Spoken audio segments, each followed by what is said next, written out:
Hello friends, welcome to our YouTube channel civil services dream. तो friends, आज हम लोग जनरल स्टडी में हिस्ट्री के कुछ इंपॉर्टेंट क्वेश्चन डिस्कस करेंगे। तो आइए फिर आज की वीडियो स्टार्ट करते हैं। आज का फर्स्ट क्वेश्चन है, निम्नलिखित में से किसने भारत में स्वर्ण सिक्कों का प्रचलन नियमित उपयोग के लिए किया था? ऑप्शंस हैं विम कटफिसेज ने, कुजुल कटफिसेज ने, कनिष्क ने या फिर हरमवीज ने। क्वेश्चन 1 का जो सही आंसर है वो है ऑप्शन ए, विम कटफिसेज ने। विम कटफिसेज कुषाण वंश का शासक था और एक शिलालेख था रबातक का। रबातक की शिलालेख के अनुसार विम कटफिसेज जो है ये विम ताक्तु का पुत्र था तथा कनिष्क का ये पिता था और इसे कटफिसेज द्वितीय भी कहा जाता था। सर्वप्रथम भारत में स्वर्ण सिक्कों का प्रचलन नियमित उपयोग के लिए विम कटफिसेज ने ही करवाया था और ये शैव मत का अनुयायी था। तभी इसके शासनकाल में जो सिक्के प्रचलन में थे उन पर या तो त्रिशूल के जो है सिंबल्स होते थे या फिर जो शैव मत का जो चिन्ह होता है बैल के जो है वहाँ वृषभ के चिन्ह होते थे। ठीक है, नेक्स्ट क्वेश्चन है क्वेश्चन नंबर 2। क्वेश्चन 2 में है, ब्रिटिश ईस्ट इंडिया कंपनी ने चाय के व्यापारिक एकाधिकार को खो दिया। ऑप्शंस हैं 1793 के चार्टर एक्ट के द्वारा, 1813 के चार्टर एक्ट के द्वारा, 1833 के चार्टर एक्ट के द्वारा या फिर 1853 के चार्टर एक्ट के द्वारा। तो क्वेश्चन 2 का जो सही आंसर है वो है ऑप्शन सी, 1833 के चार्टर एक्ट के द्वारा। भारत में ब्रिटिश उपनिवेशवाद के दूसरे चरण में, जिसे औद्योगिक मुक्त व्यापार का चरण कहा जाता है, इसमें भारत को ब्रिटिश काल के आयात का मुक्त बाजार बना दिया गया था। ठीक है, और 1813 में ईस्ट इंडिया कंपनी का भारत में व्यापारिक एकाधिकार समाप्त कर दिया गया। 1813 में केवल चीन और चाय व्यापार पर ही एकाधिकार बना रहने दिया और ये भी 1833 में कंपनी के समस्त जितने भी वाणिज्यिक गतिविधियां थीं उनको ब्रिटिश सरकार ने प्रतिबंधित कर दिया। यानी कि 1833 के चार्टर एक्ट के द्वारा ब्रिटिश ईस्ट इंडिया कंपनी ने चाय की जो व्यापारिक एकाधिकार था उसे भी खो दिया। नेक्स्ट क्वेश्चन है क्वेश्चन नंबर 3। क्वेश्चन 3 में है, निम्नलिखित में से किसने Indian society of oriental art की स्थापना की थी? ऑप्शंस हैं निहार रंजन रे ने, नीरेंद्र मोहन मुखर्जी ने, अवनींद्र नाथ टैगोर ने या फिर बारिंद्र कुमार घोष ने।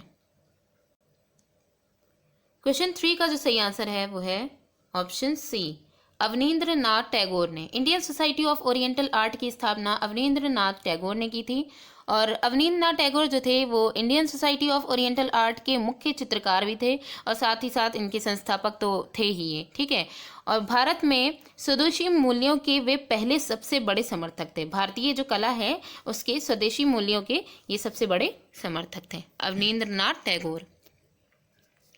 नेक्स्ट क्वेश्चन है क्वेश्चन नंबर 4। क्वेश्चन 4 में है, निम्नलिखित युग्मों में से कौन सही सुमेलित नहीं है? ऑप्शंस हैं एशियाटिक सोसाइटी ऑफ बंगाल 1784 ईस्वी, एशियाटिक सोसाइटी ऑफ बॉम्बे 1804 ईस्वी, Royal Asiatic Society of Great Britain 1824 ईस्वी, Land Holder Society of Bengal 1844 ईस्वी। तो इसमें कौन सा युग्म सही सुमेलित नहीं है? तो क्वेश्चन 4 का जो सही आंसर है वो है option D, Land Holder Society of Bengal 1844।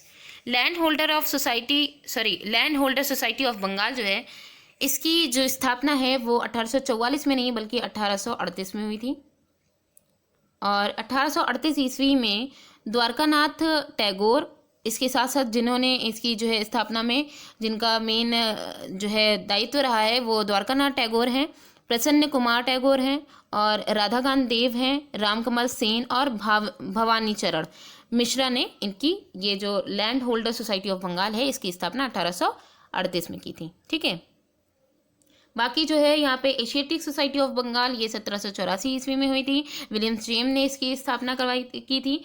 Asiatic Society of Bombay 1804 ईस्वी और royal Asiatic Society of Great Britain की स्थापना 1824 ईस्वी में हुई थी।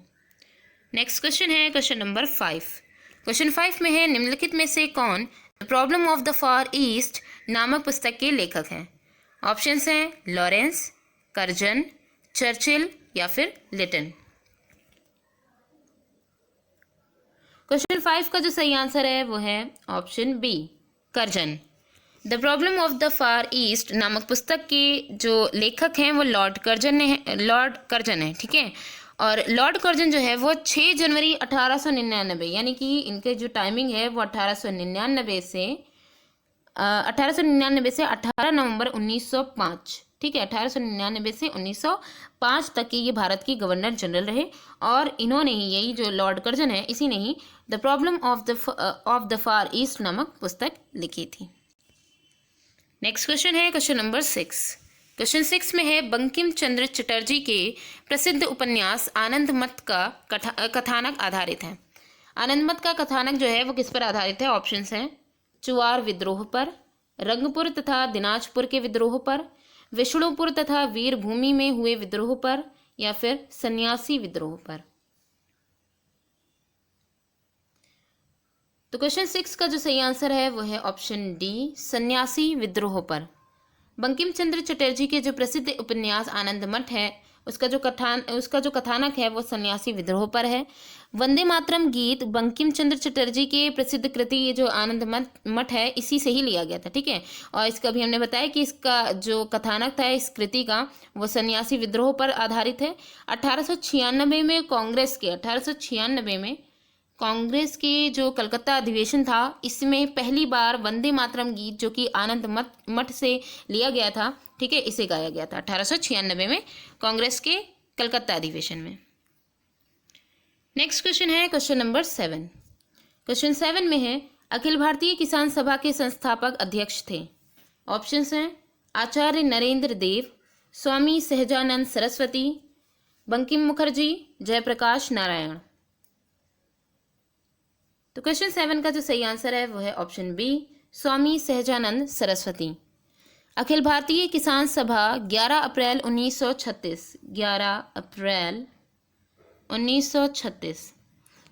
1936 में सहजानंद सरस्वती द्वारा गठित एक महत्वपूर्ण किसान आंदोलन था, और ये अविभाजित कम्युनिस्ट पार्टी ऑफ इंडिया के किसानों के सामने आया था। मतलब कि ये जो है कम्युनिस्ट पार्टी ऑफ इंडिया जो है अविभाजित कम्युनिटी, ये तब जो है विभाजित नहीं थी, तब ये जो है आंदोलन हुआ था। और उस समय जो इस सभा के जो प्रथम अध्यक्ष थे, ठीक है, तो ये जो स्वामी सहजानंद सरस्वती जो थे, स्वामी जी जो थे, वो इनके प्रथम अध्यक्ष बनाए गए थे। और इस सभा की जो सचिव थे वो NG रंगा चुने गए थे, NG रंगा, ठीक है, NG रंगा इसके सचिव थे, और प्रथम अध्यक्ष जो थे इस सभा के वो स्वामी जी थे। नेक्स्ट क्वेश्चन है क्वेश्चन नंबर 8। क्वेश्चन 8 में है, राजा जनता के लिए बने हैं, जनता राजा के लिए नहीं बनी है। राष्ट्रीय आंदोलन के दौरान निम्नलिखित में से किसने ये वक्तव्य दिया था? स्टेटमेंट किसने बोला था?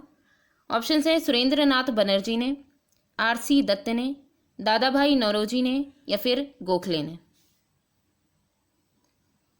क्वेश्चन 8 का जो सही आंसर है वह है ऑप्शन सी, दादा भाई नौरोजी ने। राजा जनता के लिए बने हैं, जनता राजा के लिए नहीं बनी है, ये राष्ट्रीय आंदोलन के दौरान दादा भाई नौरोजी ने ये वक्तव्य बोला था। नेक्स्ट क्वेश्चन है क्वेश्चन नंबर 9। क्वेश्चन 9 में है, परम भागवत उपाधि धारण करने वाला प्रथम गुप्त शासक कौन था? ऑप्शंस हैं, चंद्रगुप्त प्रथम, समुद्रगुप्त, चंद्रगुप्त द्वितीय, या फिर रामगुप्त। तो क्वेश्चन 9 का जो सही आंसर है वो है ऑप्शन सी, चंद्रगुप्त द्वितीय। चंद्रगुप्त द्वितीय के अन्य नाम भी थे देवगुप्त, देवराज, देवश्री, और इसके साथ साथ इनको कई उपाधियां भी मिली थीं, जैसे विक्रमांक, विक्रमादित्य और परम भागवत। तो क्वेश्चन में ये पूछा गया है कि परम भागवत उपाधि धारण करने वाला प्रथम गुप्त शासक कौन था? चंद्रगुप्त द्वितीय, और विक्रमादित्य भी इनकी उपाधि थी। नेक्स्ट एंड लास्ट क्वेश्चन है question number 10। The man who divided India पुस्तक के लेखक थे। ऑप्शंस हैं, मौलाना अबुल कलाम आज़ाद, डॉक्टर राजेंद्र प्रसाद, रफीक जकारिया, या फिर लैरी कॉलिंस और डोमिनिक लापियरे। क्वेश्चन 10 का जो सही आंसर है वो है option C, Rafiq Zakaria. The man who divided India पुस्तक के जो लेखक हैं वो रफीक जकारिया हैं। तो फ्रेंड्स, आज की वीडियो यहीं पे ही एंड होती है। Thanks for watching.